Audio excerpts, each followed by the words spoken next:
নমস্কার বন্ধুরা, welcome back to my channel. কেমন আছেন সবাই? নিশ্চয়ই সবাই খুব ভালো আছেন, আর আমিও খুব ভালো আছি। তো অনেক দিন ব্লগ দেওয়া হয় না। তো দেখুন, ঘরে তো কাজ চলছে, ওই জন্য আমরা আমার দেওরের ঘরে থাকছি, উপরে দেওরের ঘরে থাকছি। আমার জায়েরাও আমার পাশে আর একটা ঘর আছে, সেই ঘরটায় থাকছি।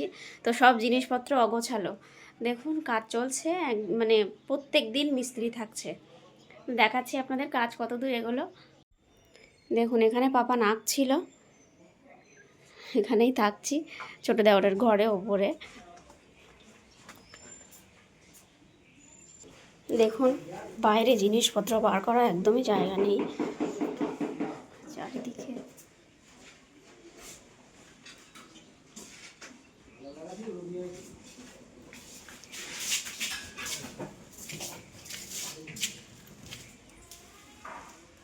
আমাদের ঘরটা হয়ে গেছে,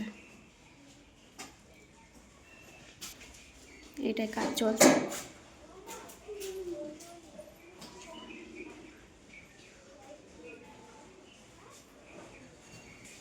জিনিসপত্র চারিদিকে অগোছালো।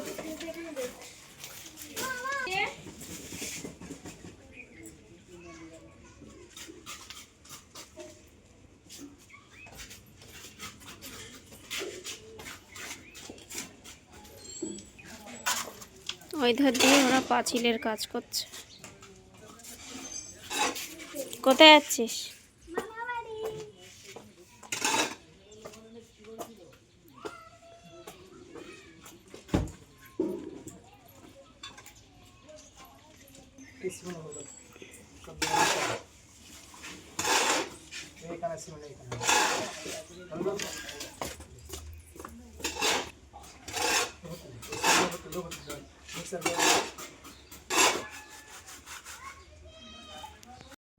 মিস্ত্রি খেয়ে দিয়ে চলে গেছে, এখন ঘর বাড়িগুলো মুছে নিচ্ছি।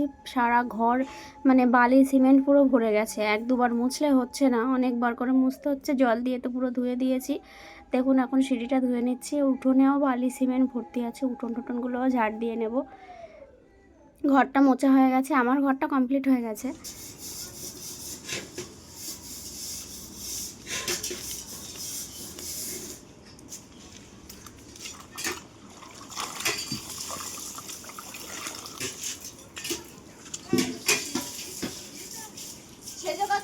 আমাদের টাকাটা দিয়ে তোমার রাত্রি দিয়ে আসবো ওখানে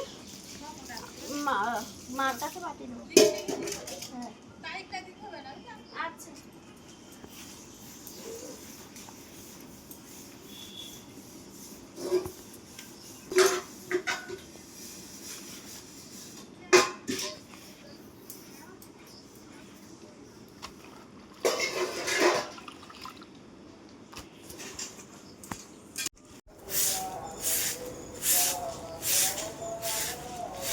সকালবেলা মিস্ত্রি আসবে বলে ঘর বাড়ি ঘর বারান্দা মোছা হয় না, উঠোনটা ঝাড় দেওয়া হয়, ঘর বারান্দা মোছা হয় না। একবার মিস্ত্রি চলে গেলে তারপরে মুছবো। তো মিস্ত্রি চলে যাওয়ার পরে এত ধুলো হয়, আমরা তো এক জায়গায় রান্নাঘরে বসে ভাত খাই, বারান্দায় খেতেই পারি না। আর এদিকে দেখুন কত ধুলো, আপনারা দেখেই বুঝতে পারছেন, প্রচণ্ড। ওগুলো সব সিমেন্ট বালি, পুরো ধুলো ধুলো হয়ে গেছে সারা ঘর বাড়ি। টেকা যাচ্ছে না, কবে যে কাজ শেষ হবে সেটাই অপেক্ষা, আর পাচ্ছি না। ধুলো ময়লা বাড়ি কাজ হলে এরকমই সমস্যা হয়।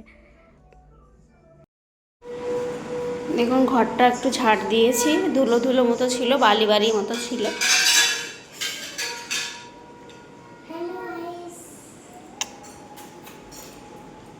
ঘরটা একটু ঝাড় দিয়ে বারান্দাটাও একটু ঝাড় দিয়ে নিলাম, কারণ ভীষণ ধুলো ছিল। বারান্দা মুছে নিয়েছি পুরো, তবুও দেখুন সাদা সাদা যায়নি, আরও এক দুবার মুছতে মুছতে তারপরে যাবে। সিঁড়ি ভীষণ ধুলো ছিল, ঝাড় দিয়ে নিয়েছি। বল্লা হয়েছে কোথায়? বল্লার চাক ও দিদা, ওইখানে টিয়া পাখির বাসা করেছে। ওই যে লম্বু গাছে দেখো, ওই যে ছিদ্র, ওইখানে 4টে টিয়া পাখি ছিল।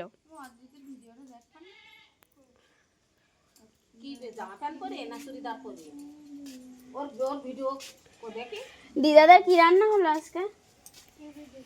হ্যাঁ, মোকাকড়া না বড় কাঁকড়া?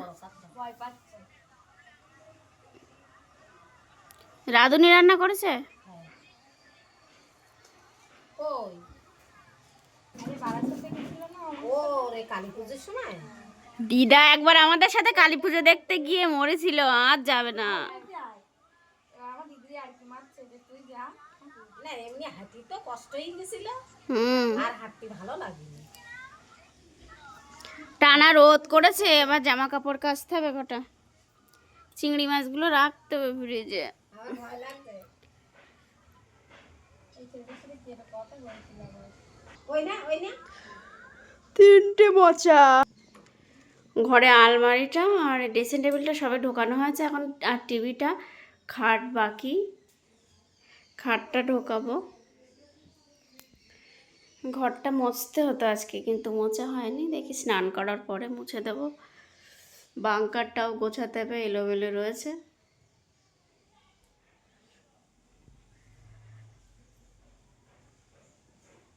কালকে আলমারি ঢুকাতে গিয়ে এখানটায় একটুখানি চটে গেছে। আলমারিটা অনেকটা বড়, আর শাড়ি ভর্তি আলমারিতে, কি করে ঢোকাবো আমি তো পাচ্ছিলাম না। আমাদের পাপানের বাবাই বেশি বেশি করে একটু ধরে ঘেমে গেছিলো, নিয়ে এসেছে। আমার ছোট্ট মিনি ব্লগ কেমন লাগলো জানাবেন, আর আমার চ্যানেলটাকে অবশ্যই সাবস্ক্রাইব করবেন। টাটা।